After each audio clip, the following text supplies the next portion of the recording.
With that, I'm going to turn it over to the attorneys for opening statements, starting with the state. Thank you.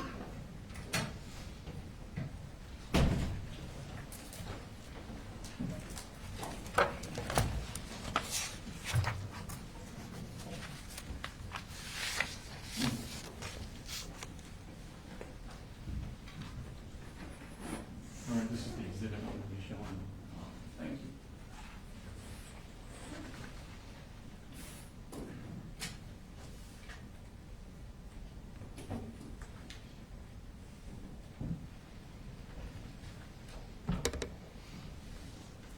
Morning.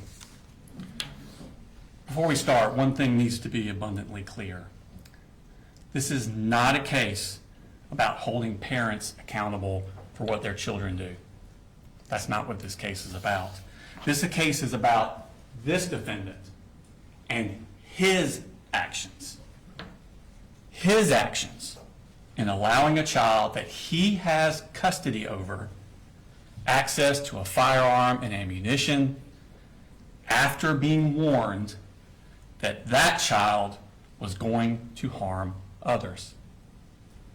This is a case about his actions and the horrific consequences of them. I'm going to take you now to September 4th, 2024. It was a Wednesday morning. It was just after the Labor Day holiday. A 14-year-old boy enters Apalachee High School here in Barrow County. It's a new school for him. In fact, he had been out of school completely the entire previous year. And while the school year was already a month old, this was only his 5th day attending school. As he walked through the crowded hallways, he carried his book bag in front of him. And hidden inside that book bag was a 6-hour M400 AR-style rifle. This 14-year-old boy has an evil plan. He goes to his first period class, located here. It's a computer science class. He sits down at the table, and he puts his book bag with the rifle next to him. At some point during the class, he gets up and approaches the teacher, and he asks her, "Y'all had any active shooter drills?" She says, "Yeah, actually, we had one last week. You were absent." He goes back and sits down. The teacher ponders on this a bit. It's an odd question to ask. She doesn't know this boy very well. He's only been there 5 times. So she emails the school counselor, and she courtesy copies her direct supervisor, the vice principal, about the question the boy had asked. At the end of class, at 9:38, this boy picks up his book bag with the rifle in it, carries it in front of him out of the class, heading to his second period class. But that first period teacher stewed on it a little more, and between the class breaks, she decided, I'm going to go up to the office and find the vice principal and talk to her. But at this very moment, that 14-year-old boy is entering his second period class. It's 9:40 a.m. He takes a seat, and he puts that book bag with the rifle in it next to him. 14 minutes later, at 9:54 a.m., that boy gets up, grabs his book bag, and he tells the teacher, I'm going to go to the counseling office, which is located down here. He leaves the class, but he doesn't go down to the counseling office. He goes down what's called J Hall, and he enters the boys' bathroom here. He goes into a stall, locks the stall, and he hides there for the next 26 minutes. Now, 4 minutes before he left second period, at 9:50 a.m., the boy's mother calls the school counselor, who's in this suite here. Now, the boy's mother doesn't live here in Winder. She's down in Fitzgerald, Georgia, which is in South Georgia. It's a 4.5-hour drive from here. But the boy that morning has sent some text messages that bother her. And he's now not answering his phone when they call or try and get a reply. She's worried about his emotional well-being. Now, the counselor had actually met this boy the week before. He had a panic attack at school, went to her office, and was too upset to go back to class. So the counselor and the mother talk on the phone for 8.5 minutes about this boy's emotional well-being. And at the very end of that call, at the end of the 8.5 minutes, for the first time, that mother mentions to the counselor that this boy has access to firearms. This sends a red flag up to the counselor. She immediately hangs up the phone and she calls the vice principal. This phone call was ended at 9:59 a.m. But remember, the boy had already left the classroom 5 minutes before that phone call ended. 5 minutes before the mother said anything about firearms. And he's hiding in this bathroom where no one knows where he is. 7 minutes after the call ends, at 10:06, the vice principal and the school resource officers arrive at his second period class. Now remember, this boy that the vice principal and the SROs are looking for has only been to that class 5 times. And there's another child in that class who has an almost identical name. And that boy has also left the classroom to actually go to the bathroom. He signed out to go to the bathroom. Second period teacher thinks that's who they're asking for and says he just went to the bathroom. Gives the vice principal that boy's backpack. And the vice principal and the school resource officers head down to the bathroom to find that boy. That boy's just up at the sinks. He comes out with them, they talk to him, they search his book bag, and they realize this isn't the right kid. He doesn't have computer science for first period. They go back to the class. They arrive there at 10:11, back to the second period class. The teacher then tells them, oh, that child has gone to the counseling office, located here, because that's where he said he was going. Vice principal, school resource officers go to the counselor's office. Of course, they haven't seen him. He never made it there. At this point, they decide they're going to go look on the security cameras, see if they can locate this boy. They go down this hall, and it's not on this map. You'll see a more full map later. So around this area is where the vice principal's office is that has access to the security cameras. So they're about right here. At 10:18, the vice principal emails the second period teacher. When did he leave your class? They're trying to locate when exactly he left because remember, this boy's only been there 5 days. They don't really know what he looks like. So they're trying to find him on the video surveillance equipment. So she emails at 10:18, when did he leave your class? 2 minutes later at 10:20, second period teacher responds, he left towards the beginning of class. That's 10:20 a.m. when that email was sent. 1 minute later, at 10:21 a.m., that boy exits the bathroom he'd been hiding in. He's now wearing yellow work gloves. He's carrying that Sig Sauer M400 AR style rifle concealed with a poster board. And he walks back down J Hall towards his second period class. Now, when the vice principal had left that class to go look for him in the counselor's office, she shut the door behind her, and the door automatically locked. This boy is not going to be able to get into his second period class. But next door was another classroom, right here. It was taught by Cassandra Ryan and Stephen Edwards. And inside that class were the following students: Landon Adams, Christian Angulo, Jackson Beaver, Hayden Bowen, Jalene Brady, Michaela Brown, William Carricker, Marquez Coleman, Melanie Delira Castaneda, Natalie Griffith, Taylor Jones, Kendez Lawrence, Martin Moreno Galdamez, Tyler Moon, Ariana Norman, Brittany Rubio, Mason Skirmerhorn, Ronaldo Vega, and Nautica Walton. At 10:20, Mason Skirmerhorn, who's in that room, leaves to go to the bathroom. And the door does not shut behind him. Mason goes down this hallway. He actually passes the shooter in the hallway, and Mason goes into the bathroom. The shooter goes to his second period class. The door's locked. He knocks on the door.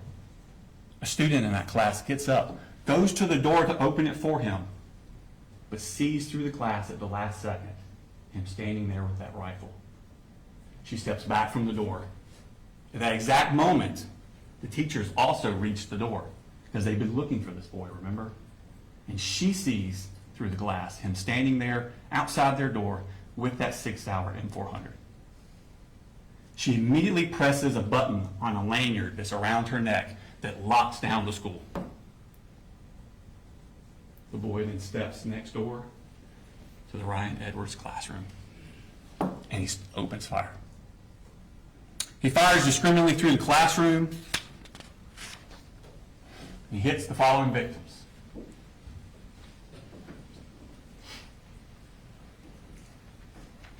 Melanie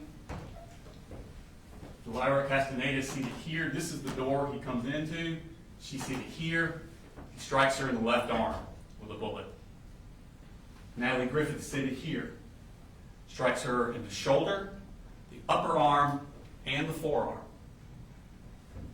Taylor Jones, seated here, struck through the leg. Christian Angulo, seated here by the door. He shoots him through the wrist, into the chest. He would not survive.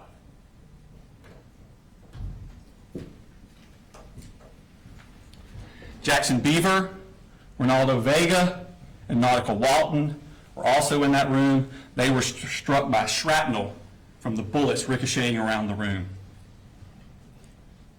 When he finishes shooting, the shooter then leaves. He runs down J Hall. He's looking for more victims. Christina Iremy is a teacher in this classroom. She hears the commotion. She steps out, looks down the hall. The shooter's about here. He shoots her through the neck before she can get back in the room. She would not survive. Richard Aspinwall is coming out of this room on I Hall. He hears the commotion. Joining him is David Phoenix coming out of this room. The two of them start coming down the hall here. They don't get very far because the shooter has now reached this point. He turns his gun down this hallway and sends a hail of bullets towards them.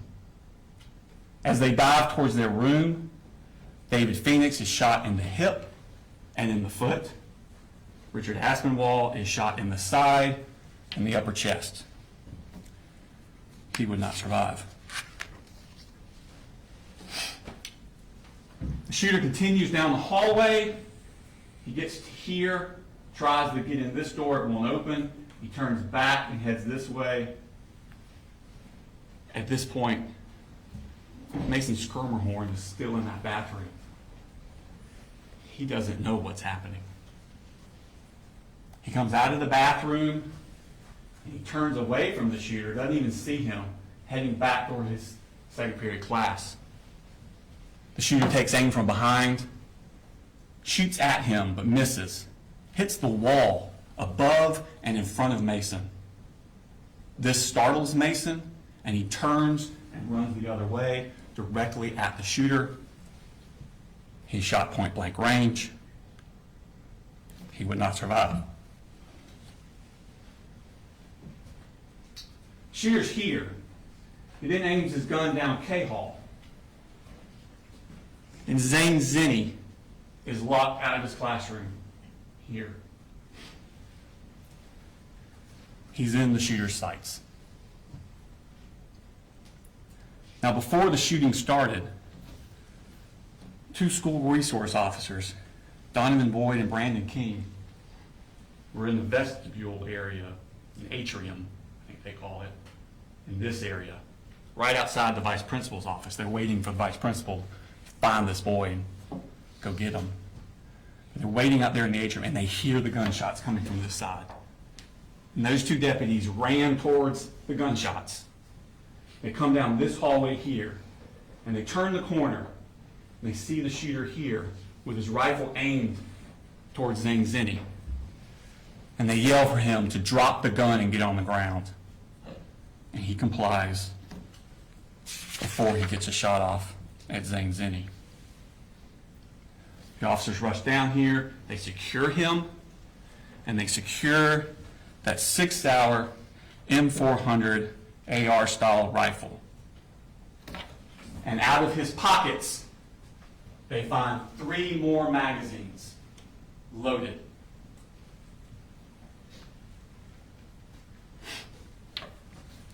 Now remember when the shooter had tried to enter his second period class and the teacher pushed that button?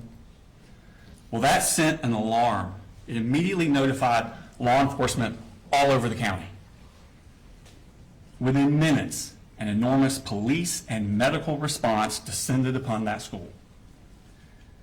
It was a dramatic and intense scene as the school was cleared and the wounded evacuated. But to make matters worse, they were getting additional threats, fake threats, about other shooters at all the other schools in the county. Law enforcement now had to be diverted to these other schools to clear them, to make sure people were safe. Barrow County deputies Anthony Townsend and Brandon Bazinet were sent to clear Winder-Barrow High School here in Winder. Once they cleared it, then they went next door to Russell Middle School. They cleared it. And just as they were finishing that up, they got a call from their superiors. I was trying to say superior and supervisor at the same time. Their superiors to go to a residence in Barrow County and secure it. They're just given an address. They don't know why they're going there.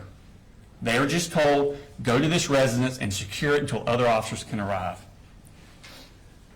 Where they're going is the shooter's house.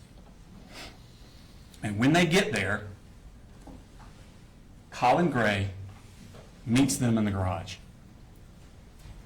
And without any prompting, because remember, they don't know why they're there, they don't know who this guy is. Without any prompting, he blurts out, "I knew it. My little girl just texted me. She's in middle school. She said we're in lockdown." I'm like, God Almighty, please tell me your brother didn't do something. Agents with the Georgia Bureau of Investigations arrived shortly thereafter, and they begin a search of the house. And inside that house, in that 14-year-old boy's bedroom, on the wall, they find this. This shrine, for a better word. Those pictures are all of the same person, Nicholas Cruz. Nicholas Cruz was the person that in 2018 went into Marjorie Stoneman Douglas High School in Parkland, Florida, with an AR-style rifle. And there he killed 17 students and faculty and wounded another 17 more. Investigators look at this and they begin to wonder, who is this kid? His name is Colt Gray. He's the oldest son of Colin Gray. His mother is Marcy Gray. He has a younger sister named Jenny, who was 13 years old at the time of this incident. She was actually going to Hayman Morris Middle School, which is directly next door to Apalachee High School. He has a little brother, Coli, who was 8 years old, was going to his elementary school. Now, Colt Gray, raised here in Barrow County, he went to Statham Elementary School up until 4th grade, up till the beginning of 4th grade. And in the beginning of 4th grade, he was withdrawn from Statham Elementary School because the family had moved, and they moved to Gainesville. and he goes to White Sulphur Elementary School, but only for a few months. Because again, the family moved again. Now they moved to Cumming, and he goes to Chattahoochee Elementary School.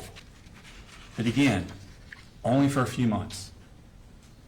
In March of 2020, they moved to Fitzgerald in Ben Hill County, Georgia. It's South Georgia, kind of east of Tifton.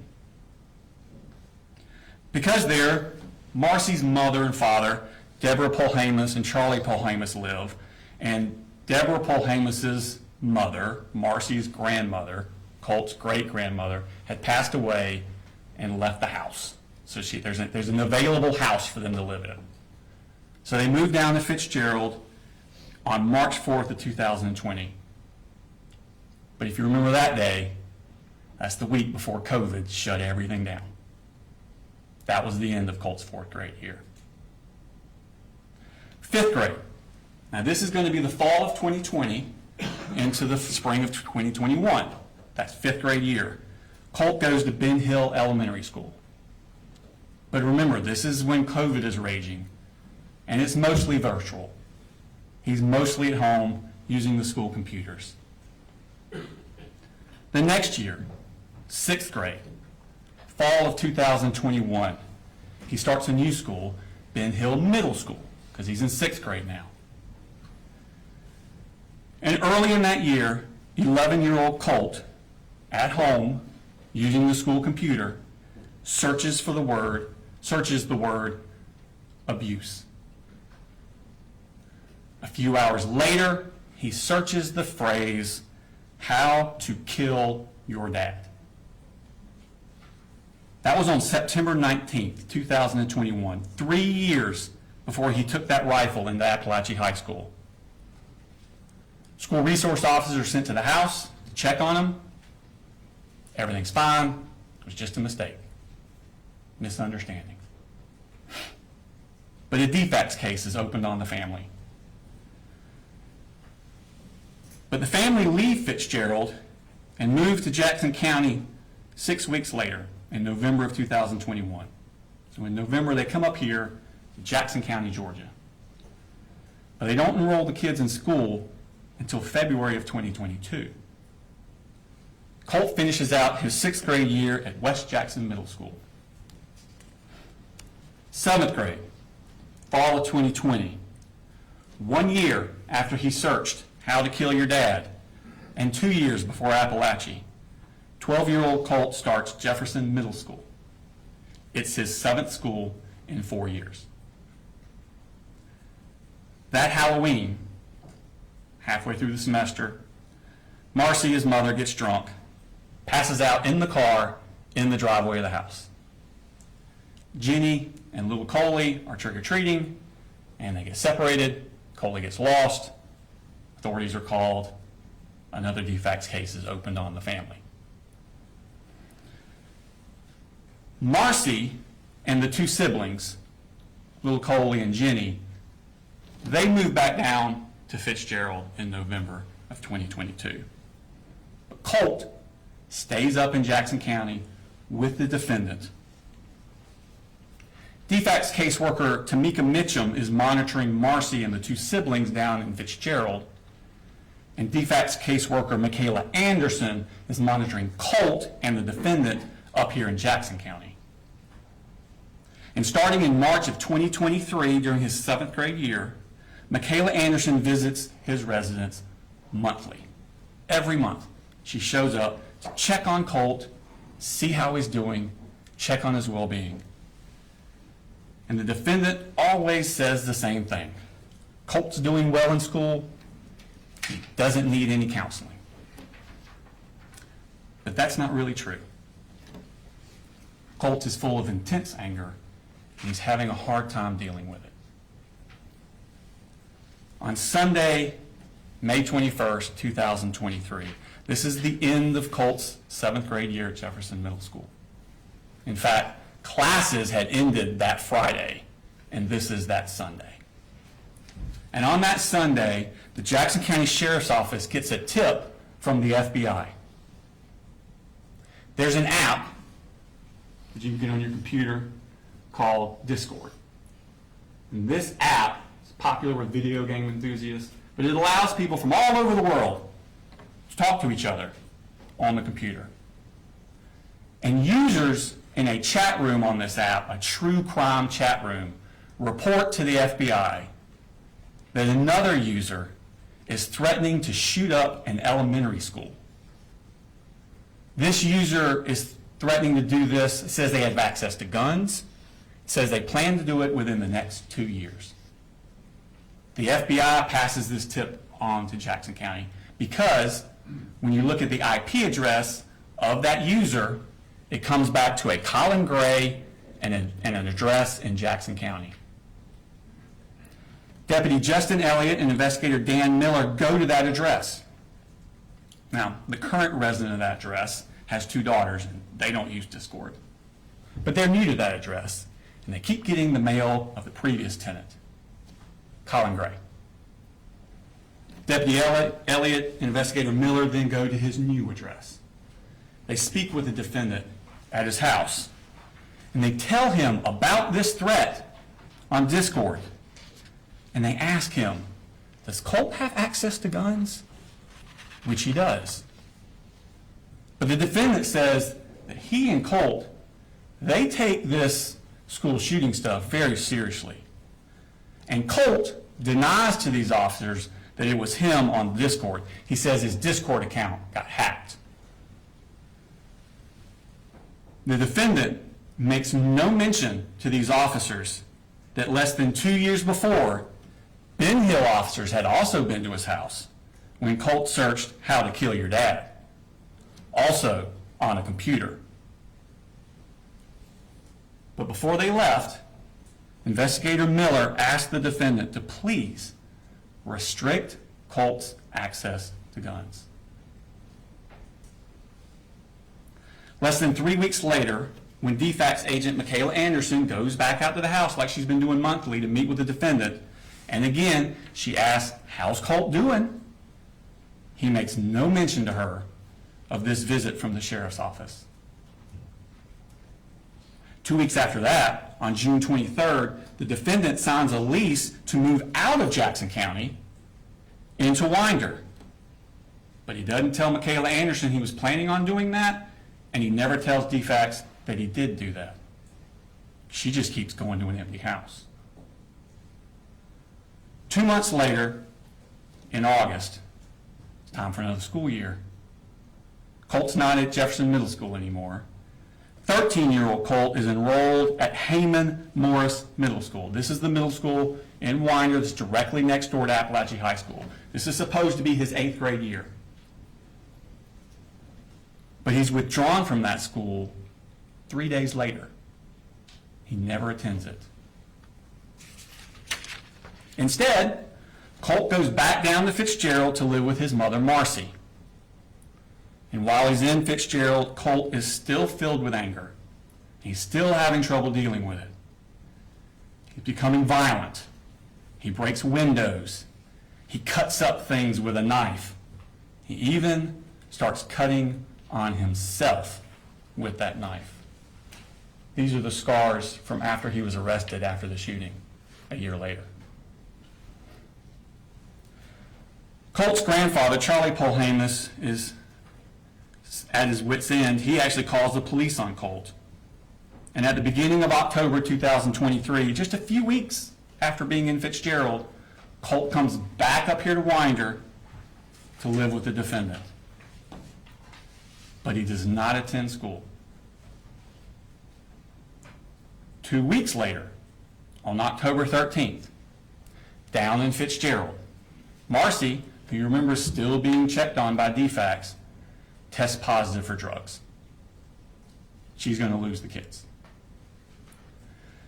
DFACS worker Tamika Mitchum, who's been monitoring Marcy, calls the defendant, tells him to come down to Fitzgerald to pick up the other 2 kids, Jenny and Coli, and bring them back up. He now has sole custody of the 3 kids.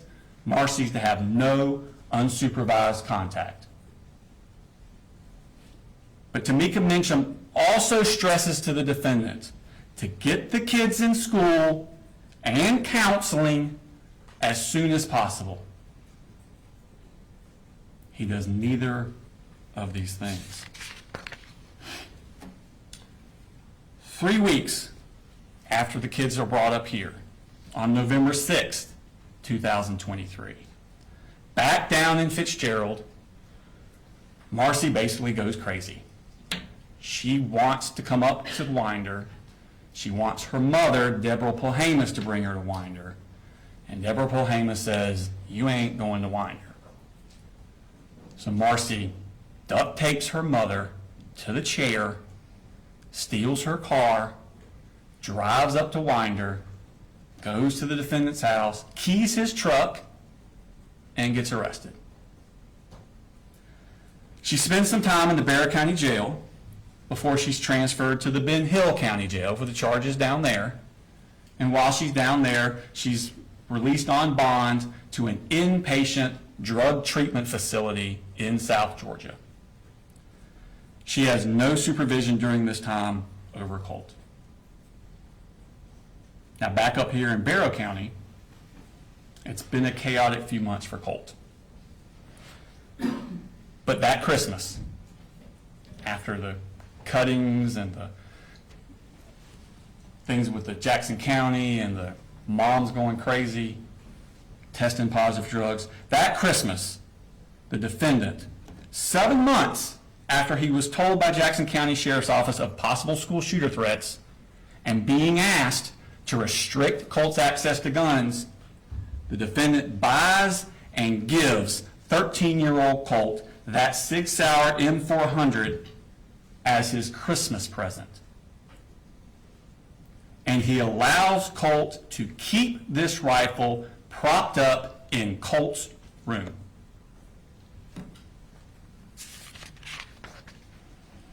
Now in February of 2024, 2 months after this Christmas, in February, Colt's siblings, Jenny and Coli, are finally enrolled in school. They've already missed 4 months of school, but they're finally enrolled. Colt does not attend. He misses the entirety of his 8th grade year. But during that spring, when Colt's not in school, the defendant continues to buy accessories for his Christmas present rifle. He buys a Sightmark Ultra Shot sight to go on the rifle. He buys a bungee sling to go for the rifle. He buys an accessory rail set. He buys a 45-degree offset iron sights. And he buys a lot of ammunition. That summer, 2024, Colt is now 14. It's just a few months before he takes his Christmas present rifle into Apalachee High School. July 6th of that summer, Marcy gets out of rehab in Fitzgerald, and the defendant picks her up and brings her back up to Winder. It's her first contact with Colt in 9 months. Now Colt, who had always been quick to violence and suffered from severe anxiety, begins to spiral out of control. He's fighting with his father. He's throwing things at people. He's putting holes in his sister Jenny's door. But the rifle stays in his room. On July 20th, Colt has a panic attack at the house. He comes in the living room and he actually asks his parents to call 911 for him. But they don't call anyone. His mental health becomes so bad that the defendant and Marcy together begin giving Colt Marcy's prescription for Zoloft. They're just giving it to him themselves. They worry he's suffering from depression, but they don't take him to see a doctor. It's around this time that Colt puts those pictures of Nicholas Cruz, the Parkland shooter, up in his room. And the rifle stays in his room. August 14th, 2024, 3 weeks before the shooting. It's Colt's first day of Apalachee. School had started 2 weeks earlier, but this was Colt's first day. He missed the first 2 weeks. He had not been inside of school for 15 months. Not since the sheriff's office came to his door about the threats to shoot up a school. And that morning, Colt again is spiraling out of control. He sends a text message to the defendant at 6:49 a.m. He writes, "I'm sick of your shit. This is the fucking end for you. You fucking caused this." 2 minutes later, at 6:51 a.m., he sends this text message to the defendant. "Whenever something happens, just know the blood is on your hands." His first day of school. And the rifle stays in his room. The very next day, August 15th, Colt skips school. He gets into a fight with his mother, Marcy, when she goes into his room to try and get the rifle away from him. With rifle in hand, he shoves his mother to the ground and she hits her head on the wall. She then asks the defendant to please take Colt's rifle and lock it up. He never does. Marcy then has had enough. She goes back to Fitzgerald, once again leaving Colt into the care of the defendant. And the rifle stays in his room. The next day, after this altercation with his mother, Colt asked the defendant to get him 150 rounds of ammunition. The defendant responds to him, well, he needs to pay for everything first, but he will. He will. Now, Marcy's down in Fitzgerald, the defendant's up here, but they're still communicating with each other by phone and text. And they begin to worry that Colt needs to be institutionalized. He needs to go to an inpatient facility. He's so bad. They search for places and resources, but the defendant never follows through. He never takes Colt to see any professional, and the rifle stays in his room. August 26th, 9 days before the shooting, Colt has another panic attack, this time at school. It's the one I referred to earlier in the opening. It's only his 4th day he attended school. Remember, he missed the first 2 weeks of school, and he skipped school 5 of the next 8 days.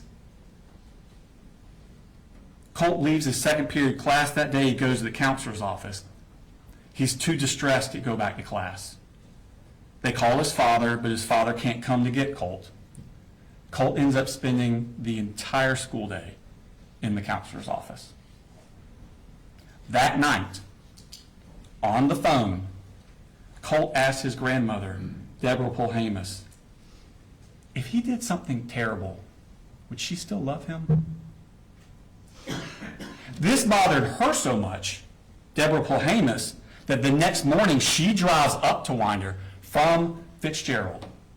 And on the way, she calls Advantage Behavioral Health Systems. It's a crisis stabilization inpatient place in Athens, Georgia.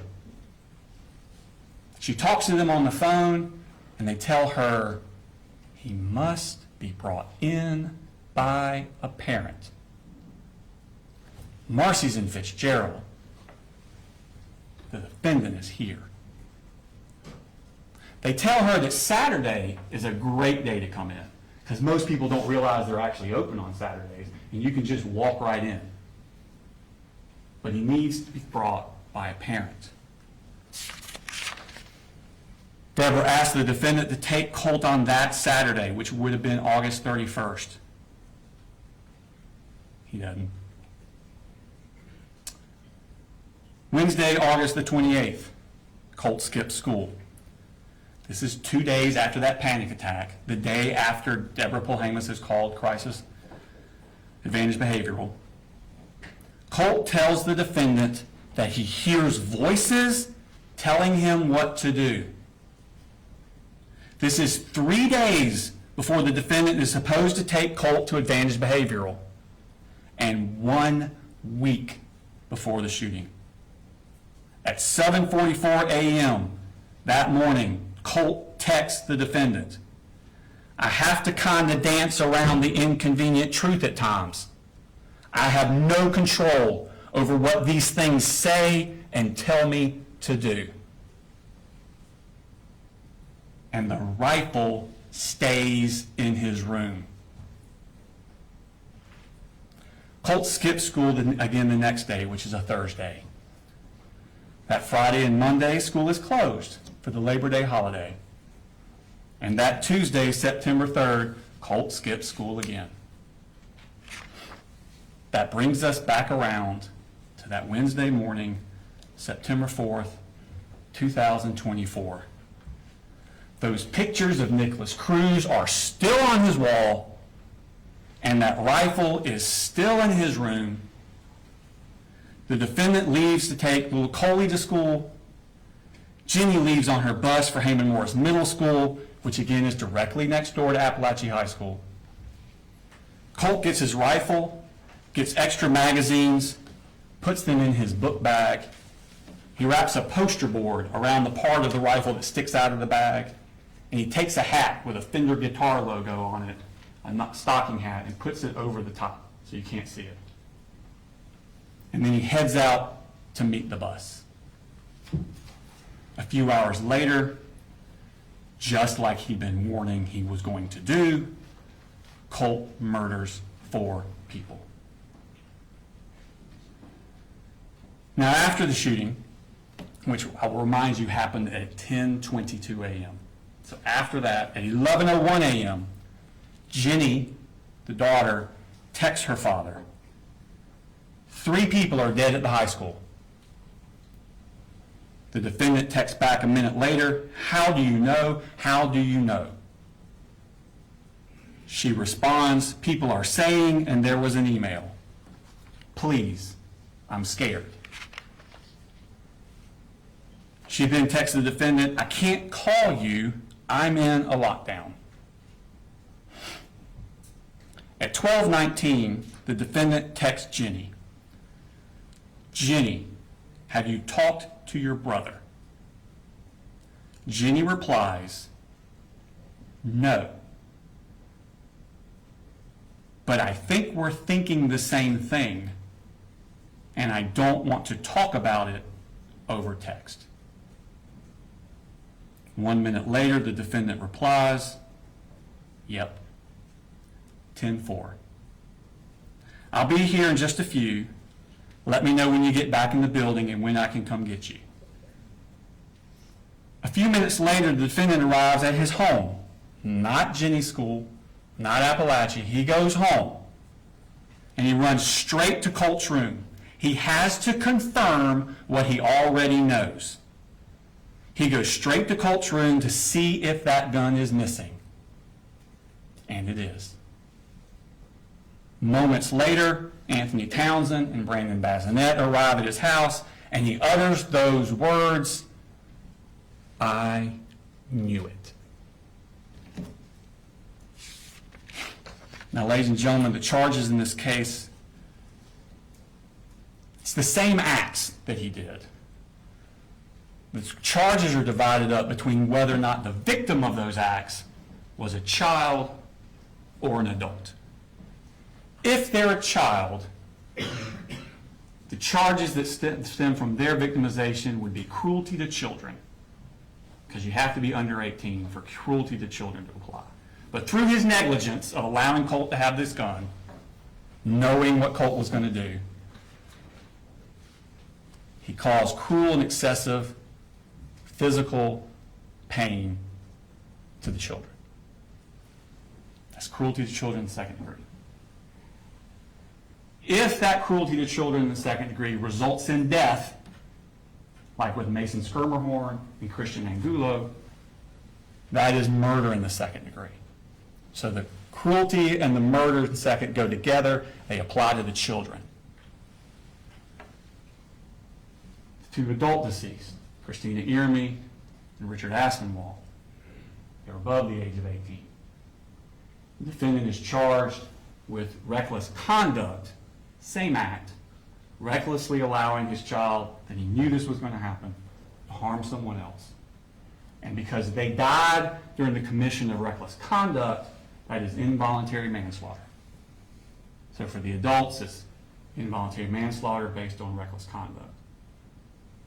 All the other children who were either struck by a bullet or in that Ryan Edwards classroom when the bullet started flying, they're the victims of charges for cruelty to children in the second degree, either by the physical pain it caused or the emotional anguish it caused. And the adults that were injured or put in harm's way, David Phoenix, Stephen Edwards, and Cassandra Ryan, those three adults, they're the victims of the reckless conduct. Now, at the end of the case, we'll come back before you and ask you to render a verdict of guilty. Thank you. Mr. Hobbs? Thank you, Judge. Good morning, ladies and gentlemen. Before we talk about evidence, before we talk about the law, we have to begin with what every person in this courtroom already knows. What happened at Apalachee High School was tragic. It was horrific, it was terrifying, and it was heartbreaking. Nothing said in this courtroom can change that. Nothing that I'm going to say is meant to diminish that.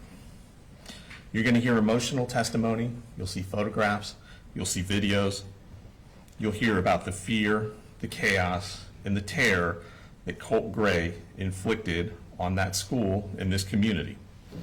But your job is not to decide whether or not that was tragic. We all know that it was. Your job is to decide something much more specific. Your job is to decide whether or not Colin Gray knew what Colt was going to do. Because the state is not just prosecuting the shooter in this case, they're prosecuting the father as well. I want you to remember something as we begin. The courtroom is not a place where we punish people because we're angry, where we punish people because we're grieving. It's not a place where we punish people because we feel someone has to pay. This is a place where we follow the law. And the law requires proof, and the law requires evidence. And the law requires that the state prove its case beyond a reasonable doubt. That burden never shifts, not for a single moment. The state's theory will be simple. They'll tell you that Colt Gray allowed his son access to firearms and ammunition. Colin Gray had warning signs, and then Colin Gray, knowing that these were warning signs, consciously disregarded those warning signs. That he should have known his son would, not could, that his son would harm someone. And because the son later committed this school shooting, therefore Colin Gray must be guilty, must be criminally negligent, because he knew this would happen. That's their theory. But what you'll learn from the evidence is that case is not that simple. The evidence will show a teenager who is struggling mentally, a teenager who is deceptive, a teenager who hid his true intentions from everyone, from his family, from his counselor, from his siblings, from DFACS, from law enforcement, and most especially from his father. The evidence will show a father who did not ignore his child. He did not abandon his child. He did not turn his back on his child. The evidence will show between Colin Gray and Colt Gray daily contact, daily effort, and active steps by Colin Gray to seek mental health intervention for his son through the school. The evidence will show that the most important facts, the planning of this shooting, the concealment of this shooting, and the timeline of this shooting were hidden by Colt Gray from his father. That's the difference between tragedy and criminal liability. And this case is about whether the state can prove criminal liability by showing that Colin Gray knew that Colt was going to do this, knew that Colt was going to harm someone else. You cannot hold someone criminally responsible for failing to predict what was intentionally hidden from them. You'll learn about Colt Gray's state of mind that at the time no one knew. You will learn that months before the shooting, Colt had notes hidden on his cell phone from April of 2024, private notes that appear to be the planning stages of this shooting. Those notes were not known to Colin Gray. Those notes were not shared with Colin Gray. There is no evidence of that. You will learn something else. The plans reflected in those notes show that the shooting was initially planned for February of 2025 to coincide with the anniversary of the Parkland High School shooting committed by Nicholas Cruz. The plan reflected in those notes was that that time was going to be when the shooting happened, not in September of 2024. Something changed. The evidence will suggest and support that Colt accelerated his plan. And there's evidence suggesting that that acceleration was tied to the fact that Colin Gray was actively seeking mental health treatment for his son through the school at that time. There are emails to the counselor. There's paperwork he filled out. There was already in motion, already in place, an appointment for Colt to meet with the counselor and to meet with the mental health specialist the very next day, September 5th.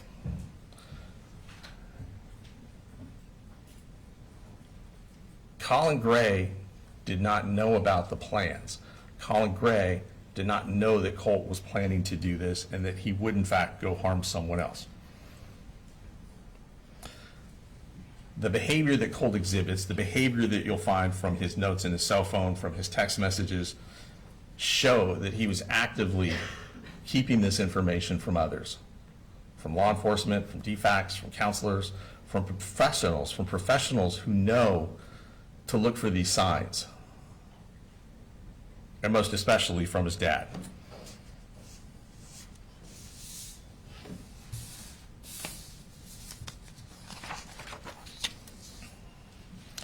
The state will point, and they've already mentioned to you, an incident in May of 2023 when two Jackson County sheriffs went to Mr. Gray's home to talk to Colt. Fortunately, this interaction is on body-worn camera video, so you'll get to see the whole episode. You will see that Colin Gray is cooperative. You'll see that he brings his son out. He tells the officers that he takes this kind of thing seriously.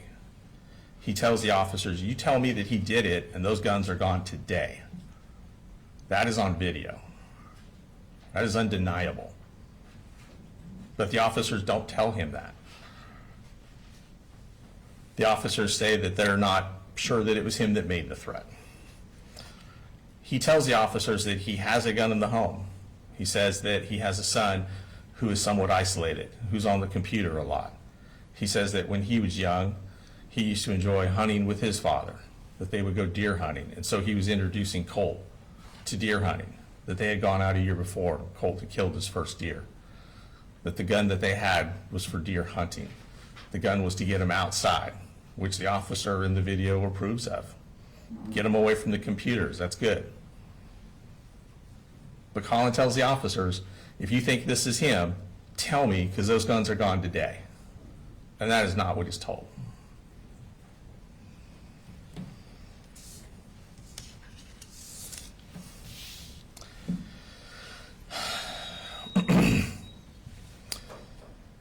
It shows that Colin, had he known, would have removed those guns, but he didn't. Let's talk about what Colin actually did, because this case is being framed as if Colin Gray didn't do anything. The evidence will show the opposite. You will hear that when the family transitioned schools, It was Colin Gray who registered Colt.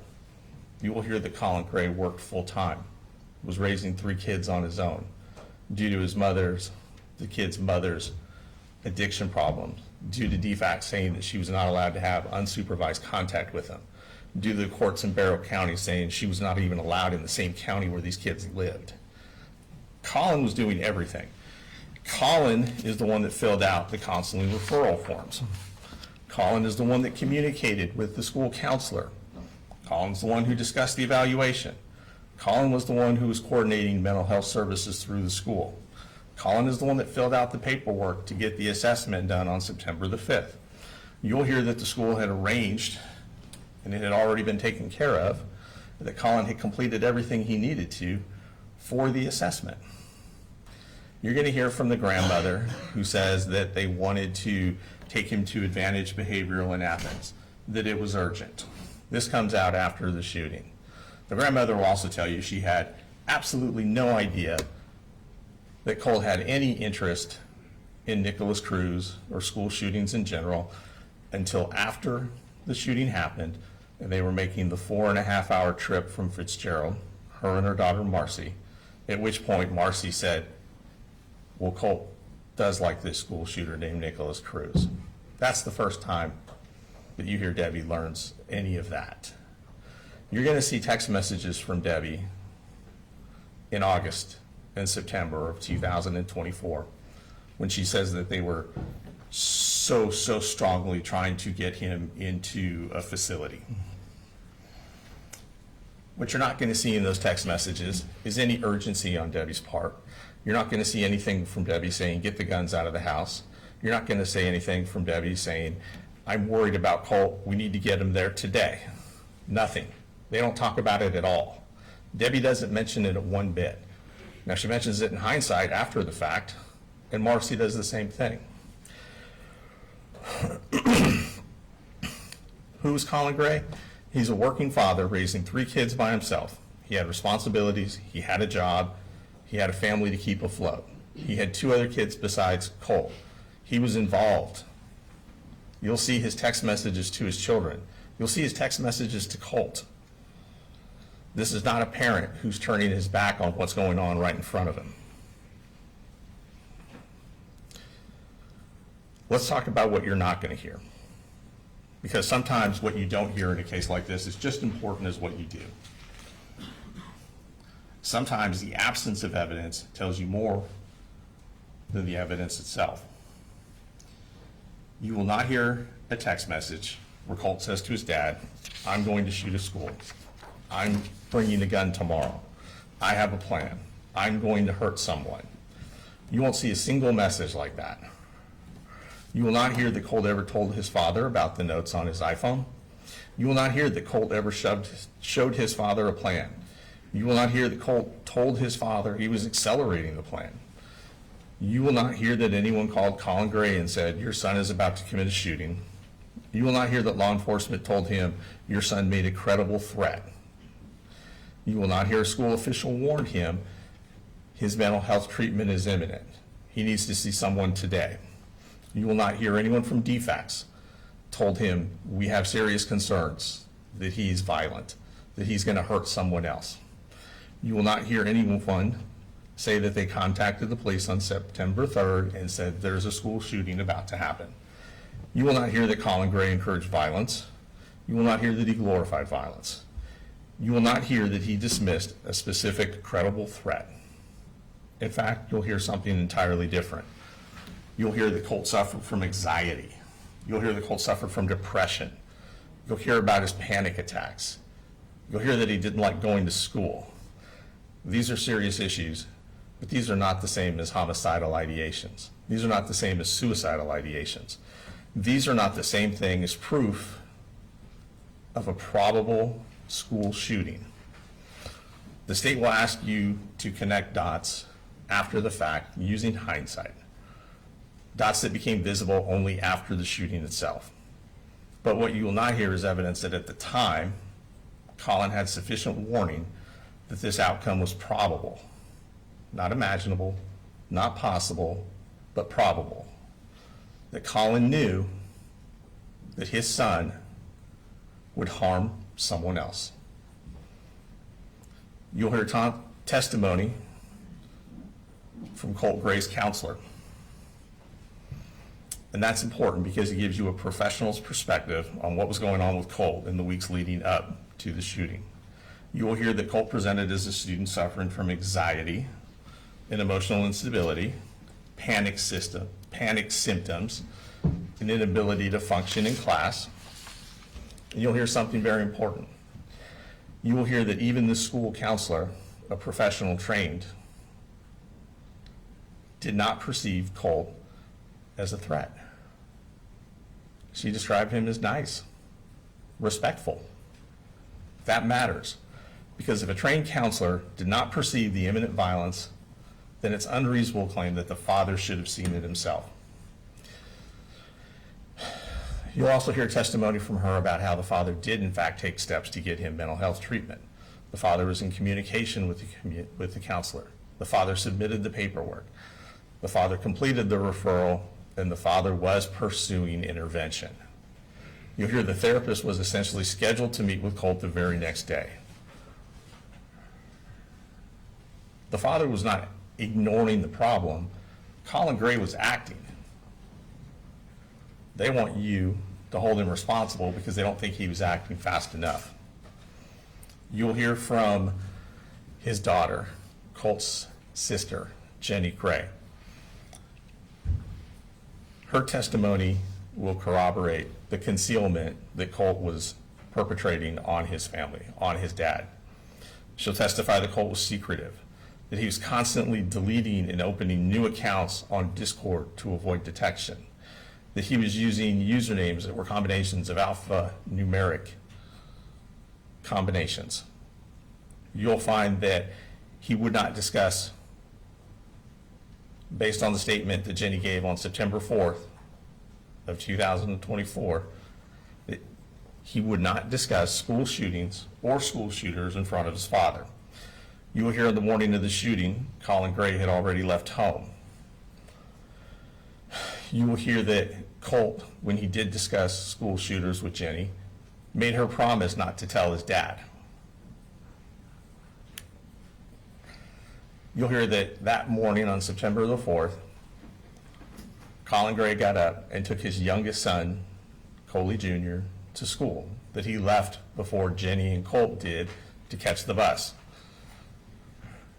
You will hear that Colt had to go and find the gun because it wasn't in his room, that he had to find the ammunition that wasn't in his room, and that he had to put them in his backpack, and that he had to conceal the rifle that stuck out of his backpack 18 to 24 inches with a poster board. And he put a hat on top of it. It proves concealment, it proves independent action, and that matters because it's consistent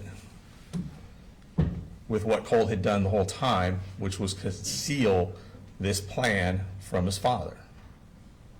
Remember, the state says that he knew. They said that he knew this was going to happen. That he knew, not that it was possible, that he knew Colt was going to go and harm someone else. But you can't consciously disregard a risk that you're not aware of. And you can't say something is probable when it's being hidden from you. You're going to see text message. They've already discussed some of the messages. We're going to discuss some of the other ones. And we're going to talk about why they matter. There are hundreds of text messages between Colin Gray and his son. These texts matter because they show the reality in real time of what was happening and what Colin would have thought and what Colin would have known at that time. Not now, but at that time. They also show what Colt chose not to disclose. You'll see a father checking on his son on a daily basis, checking on school attendance. Did you make it to school? How's your day going? How was your day? What are you doing after class? You'll see encouragement. I'm proud of you. I love you. You're a good young man. This is not an absent father. This is not a father not paying attention to his child. You'll see daily involvement. You'll see a father trying to keep a teenager engaged and connected to school. You'll see a father trying to build the confidence and self-esteem of his son. You will see this all in the text messages. You'll see their discussions about mental health, about depression, which is not homicidal ideation, about anxiety, which is not homicidal ideation, about anxiety, panic attacks, which are not homicidal ideation. You'll see a father trying to stabilize a situation at home. You will not see threats to harm other folks. You will not see threats to harm other people. You will not see, I'm going to shoot up the school, I'm bringing a gun, I have a plan, I'm going to harm someone. There needs to be proof that Colin Gray knew what Colt was going to do and knew that Colt was going to harm someone.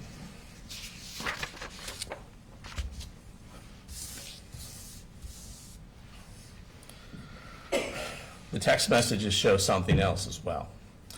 They show that Colt was capable of living a double life. He could text his father, love you, and have a good day, while simultaneously writing plans on his phone about shooting up the school. He could talk about liking school. School was good. The kids here are mature, referring to the Apalachee High School. They gave me a nickname. The teacher said I'm the tech guy. And you'll see Colin respond happily that his son seems to be finding his way for the first time in a while in school. He could talk, Colt, about school being good, about having a good day, and what they're going to have for dinner, while also planning on how to sneak a rifle into the school. That's not something a father can foresee. He asked about ammunition. You'll hear evidence that they went to the gun range. You'll hear evidence that he taught his son safety. You will not hear evidence that Colt requested ammunition because he was getting ready to do a school shooting. That conversation is not a threat. There's no mention of harming anyone else. There's no talk of a timeline. The state's going to ask you to interpret these ordinary messages with extraordinary hindsight. But the law does not allow hindsight convictions. You're tasked with determining what Colin Gray knew in the months leading up to the shooting. It requires proof of what he specifically knew at that time. You'll hear from the mother, Marcy Gray. She'll try to convince you that she warned everyone and no one listened. The evidence will show that she did not share the most important information she knew about Colt with Colin. You've already heard the relationship was not smooth. You heard that DFACS took the kids from her. You'll hear that they were separated. You'll hear that the kids had to come up here per the DFACS order. You'll hear that she drove up here after telling her mother she was going to murder Colin. Came up here, keyed his cars, got arrested, and then was told by the judge, you can't come back to Barrow County. You'll see evidence in text messages between Colt and his mom. You will see in these text messages Colt telling his mom prior to the shooting that he had created a Securus online profile that he was using by making up a fake age to try and get in contact with Nicholas Cruz in prison down in Florida.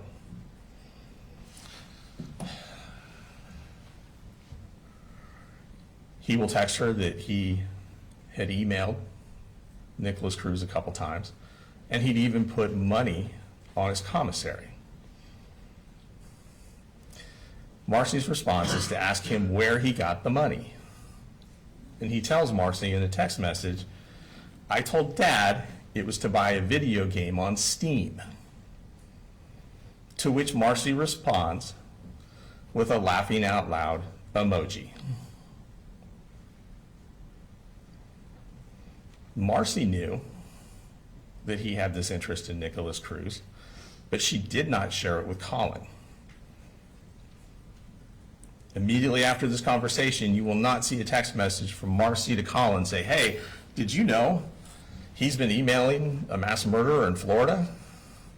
Did you know that he put money on this mass murderer's commissary account that he told you was for a video game?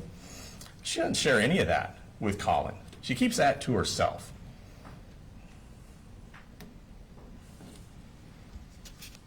She does not reply immediately after to Colin or tell him, hey, this is what's going on. We got to get the guns out of the house now. No, she responds with a laughing out loud emoji. That's how serious she took it. She didn't think anything was going to happen. Remember, the evidence will show that even she, with the information that he did not have, did not believe there was an imminent threat and did not believe that Colt would harm anyone else. She didn't call law enforcement. She didn't seek an emergency mental health evaluation. And you'll hear evidence that after the shooting, her conduct is inconsistent with what she tells the police. You'll hear evidence that even after the fact, she's still trying to assist him in contacting school shooters and amplifying his profile across true crime community websites. And that matters because credibility matters and bias matters. You will see that the state is asking you to convict Colin largely based on a hindsight narrative provided by witnesses who are not credible, that did not recognize the warning signs in real time. You will hear from the victims in this case. Their testimony will be emotional. And it's important to understand what happened inside that school. But respectfully, their testimony will not establish what Colin Gray knew and didn't know. They can't tell you what was said in the home. They can't tell you what was concealed. They can't tell you what was sent in text messages. And they can't tell you what warnings were communicated to Colin Gray. We're not going to dispute the horror of what happened. We're not going to dispute that they were harmed, that they were physically harmed and mentally harmed. But that's not proof that he was negligent. That is not proof that he knew what was in Colt's heart, that he knew what Colt was planning, and that he knew that Colt was going to harm someone else.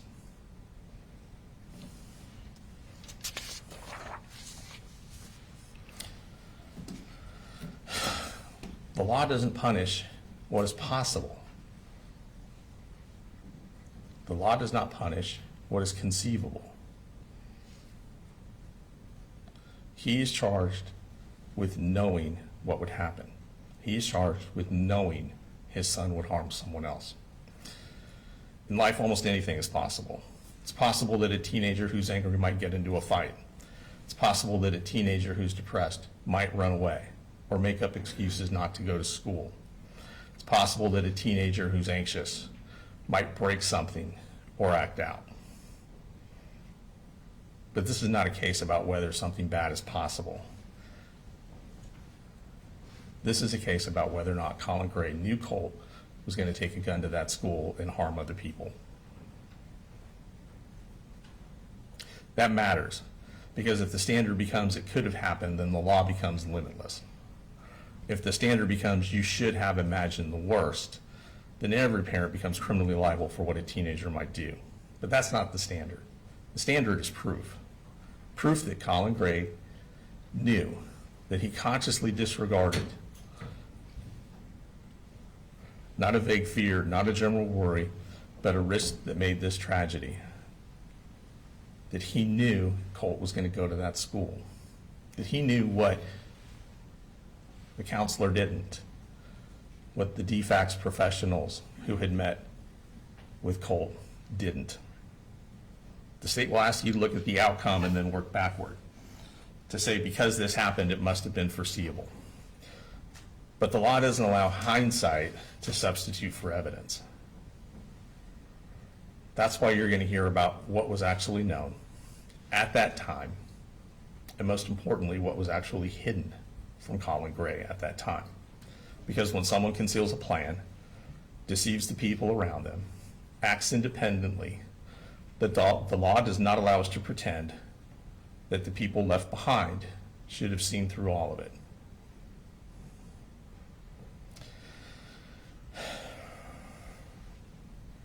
They're going to say that common sense means you should have seen this coming.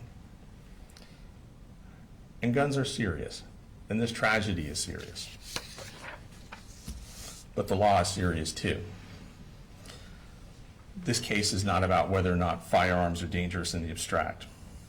It's about whether Colin Gray, based upon what he actually knew, failed to act because he knew that his son was going to go to that school and commit these acts.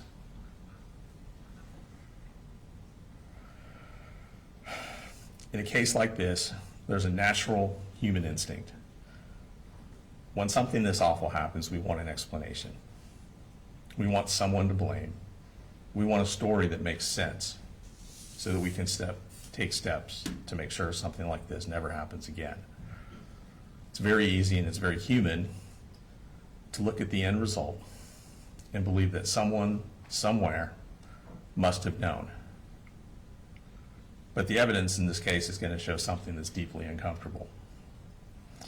Sometimes the truth is that the person who committed the act was hiding it. Sometimes the truth is that a family can be struggling, a child can be spiraling, and people can try to get that child mental health help. And still, something unthinkable can happen. It's not satisfying and it doesn't give anyone peace. But the criminal courtroom is not here to provide a scapegoat. It's here to provide justice. Being a juror, providing justice, that requires discipline. It requires that we do not convict someone because we're horrified. It requires that we do not convict someone because we wish they would have seen it coming. It requires that we do not convict someone because we feel like there must be some accountability somewhere. The state has chosen to put the father on trial for what the son did. And at the end of this case, you'll be asked to decide whether the state has proven, beyond a reasonable doubt, that Colin Gray knew his son would go to that school and commit these violent acts.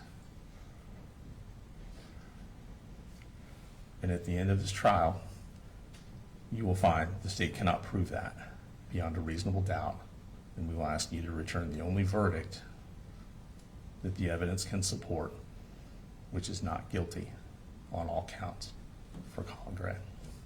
Thank you.